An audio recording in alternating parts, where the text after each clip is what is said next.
That's what healing the sick is. So he's giving his disciples the power, but look what he says by way of instruction. These were his instructions. Take nothing for the journey except a staff, no bread, no bag, no money in your belts. Wear sandals, but not an extra shirt. Whenever you enter a house, stay there until you leave that town.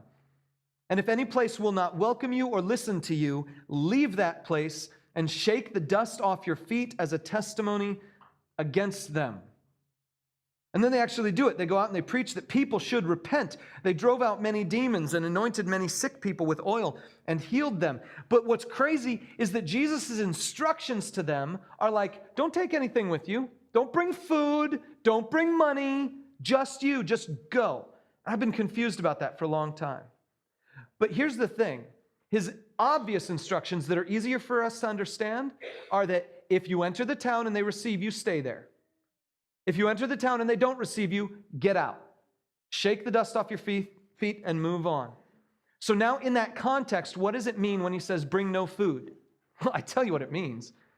If I have no food and I enter a town and I'm supposed to see if that town will receive me, if they don't receive me, I get no food, what am I going to do?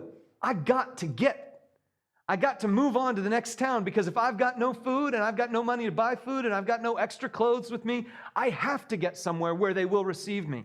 And I have to be impatient. I can't just dilly-dally around asking every single person in that town, are you going to receive me? Are you going to receive me? Are you going to help me out? Are you going to listen to the message that I have? No, it's just come in. Is there anyone here who wants to hear the message from Jesus? Nope, I'm gone.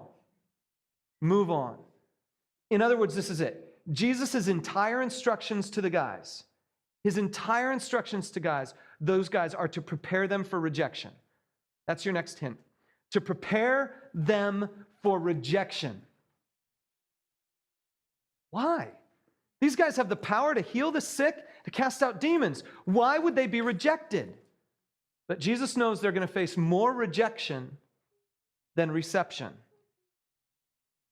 There's some bad news underneath all this. Let's keep going. If you keep reading, we're going to find out even some more stuff. In Mark 6, beginning in verse 14, I'm just going to narrate this story for you a little bit. What happens is Herod now has been offended a little bit by a guy named John the Baptist. It's not really Herod who's been offended. It's really more his wife who's been offended. You see, Herod, for whatever reason, decided to marry his brother Philip's wife. So that I don't think he killed Philip. I don't know that history of how he got Philip's wife to marry him or whatever. But clearly Herodias, the name of the woman, wanted to be married to Herod for some reason instead of Philip. And so she's the one who basically instigated a lot of this. Now, John the Baptist says to Herod, this is wrong. You shouldn't have your brother's wife. And Herod's kind of afraid, but Herodias, the woman, is upset. And we're told she harbors a grudge against him. And now check this out. This is important. So in verse 20, because Herod feared John and protected him, knowing him to be a righteous and holy man. When Herod heard John, he was greatly puzzled, yet he liked to listen to him. See, Herod likes John. He protects John. He's afraid of John. He's puzzled by John, but he knows he's a righteous man, and he likes to listen to him. But Herodias wants him dead. Finally, the opportune time came, verse 21. On his birthday, Herod gave a banquet for his high officials and military commanders and the leading men of Galilee. When the daughter of Herodias came in and danced, she pleased Herod and his dinner guests. The king said to the girl, ask me for anything you want and I'll give it to you. And he promised her with an oath, whatever you ask, I will give you, up to half my kingdom. Word of advice, don't ever say this to someone. Don't ever say, ask me for anything and I will give it to you. Because either they're going to be, unless they're super honorable as a person, you're going to be forced into a dishonorable place. Either breaking your word or doing something that you didn't necessarily want to do. But it's just wise not to promise someone else half your kingdom. I'm just saying, there's some free advice for you. So anyway, she goes out and asks her mom, what shall I ask for? The head of John the Baptist, she answered. I want another dude's head. Creepy. Okay, so then once the girl hurried into the king with the request, I want you to give me right now the head of John the Baptist, and she adds this, on a platter. It's like creepy. The king was greatly distressed, but because of his oaths, check it out, because of his oaths, the promise he made to the girl, and his dinner guests.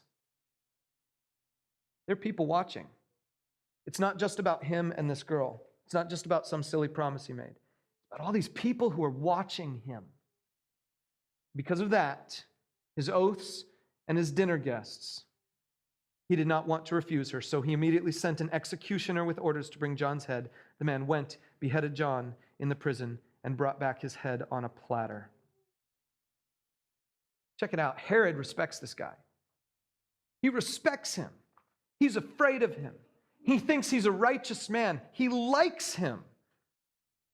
But when push comes to shove, and it's Herod's pride versus John's life, Herod's pride wins, and John's life doesn't. He kills John. There's your third hint.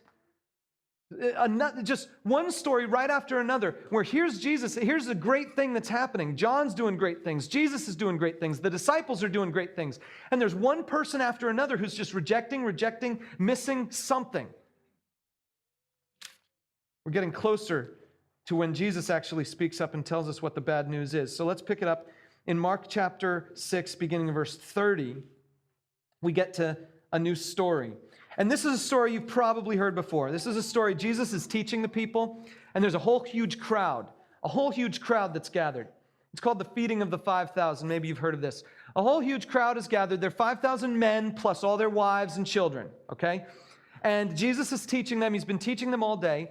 And now it's the end of the day, and everybody's hungry. No one's left. No one has been given any kind of lunch. And so the disciples say to Jesus, okay, the day's getting late. We should send the people home now. We can pick this up again tomorrow or sometime in the future. Let's send them home so they can get some food. And Jesus says, hang on there. You feed them. And the disciples are like, 12? 5,000. Okay, how's this with 10, 20, 15,000? I don't even know. Huge heap of people out there. There's 12 of us. What are we going to do, Jesus? He's like, hang on. Okay, just tell me what you have. They say, okay, so we've got 5 loaves of bread and 2 fish. Just like, okay, cool. Bring it to me. He prays over it. He starts breaking it into pieces. He says, hand this stuff out. And the disciples are like, okay, what? There's 12 of us. There's not even enough fish and bread to feed the 12 disciples, okay? So then they go and they pass it all out. And at the end of the time, they collect all the leftover pieces. And somehow there are 12 gigantic baskets of leftover pieces from all this stuff. There's not enough fish and bread to fill one of those baskets when they started with. And now somehow miraculously, there's enough to fill 12 baskets, and 5,000 guys and all their women and children are out there too eating. And what's the deal with that? How did that happen? The disciples should just be flabbergasted, and they are. And the townspeople should be flabbergasted, and they are. And they want Jesus to stay with them because, after all, he's like a vending machine. This is cool. So, and with no quarters. So stay here. But Jesus is like, sorry, there's more work I have to do. And he sends his disciples into a boat to cross the lake. And then he goes up onto a mountain to pray. He says, I got to recenter. I got to get myself centered here. There's a big day. Just fed a whole bunch of people with some bread and fish, so it's a big day. So he goes and he prays, and when he's done praying, check it out. He looks down from the mountainside onto the lake, and he sees his disciples in a boat. And the wind is strong, and the wind is blowing against the boat. And the disciples are struggling to row the boat across the lake. And Jesus notices they're struggling. It says that. It says he notices they're struggling in the boat. And so he goes down, and that's when he walks on the water. Jesus wasn't walking around the outside, and he wasn't walking straight across because it was so much more efficient. He was walking straight across because the guys were in the boat struggling. Something was going on where Jesus was actually trying to act in a caring way to be with his buds when they were facing hardship. That's why he's walking. We think that's the same time when Peter jumped out of the boat and walked on the water towards Jesus and then sank, and then Jesus picked him up and brought him back into the boat. But Mark doesn't give us that part of the story. So this is just about Jesus. Mark is emphasizing just what Jesus is doing. But now we get to the end of this. This is really crazy. Check this out. In verse 51, it says this, "Then Jesus climbed into the boat with them, and the wind died down. They were completely amazed." Amazed now, but look at the emotion word that came before that, back in verse 50. In verse 50, they saw him and were terrified. And then Jesus' words to them are, "Take courage, don't be afraid." So before it was all fear, now it's all amazement. But it says they were completely amazed, verse 52, "For they had not understood about the loaves." What is that all about? What does the bread have to do with the crossing of the water and all that? It's because of this. Two things are going on here. If Jesus has power to feed 5,000 guys with that much food, he has power over nature. Therefore, walking on water, this is no big deal, okay? He has power over nature. That's one lesson from the loaves. But another lesson from the loaves is this. Jesus could have sent the people home. There's no spiritual significance to him giving them food. Giving them bread and fish one time doesn't save their soul. Doesn't teach them necessarily anything more about God's will for their lives. It was pure caring.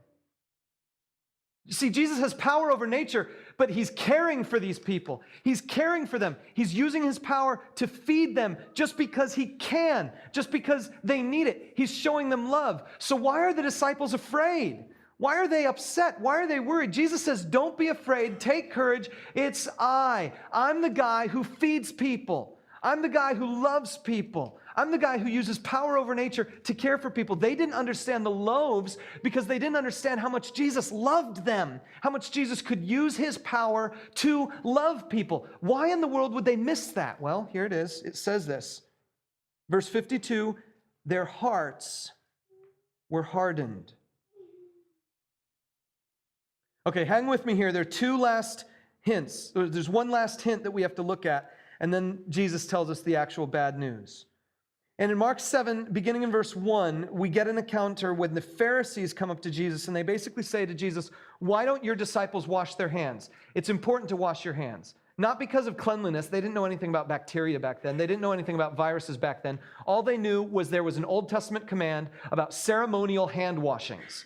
And so the Pharisees were washing their hands as a ceremonial religious act, not as some type of hygienic thing, as a ceremonial religious act. And they say to Jesus, "Why do your dudes not wash their hands?"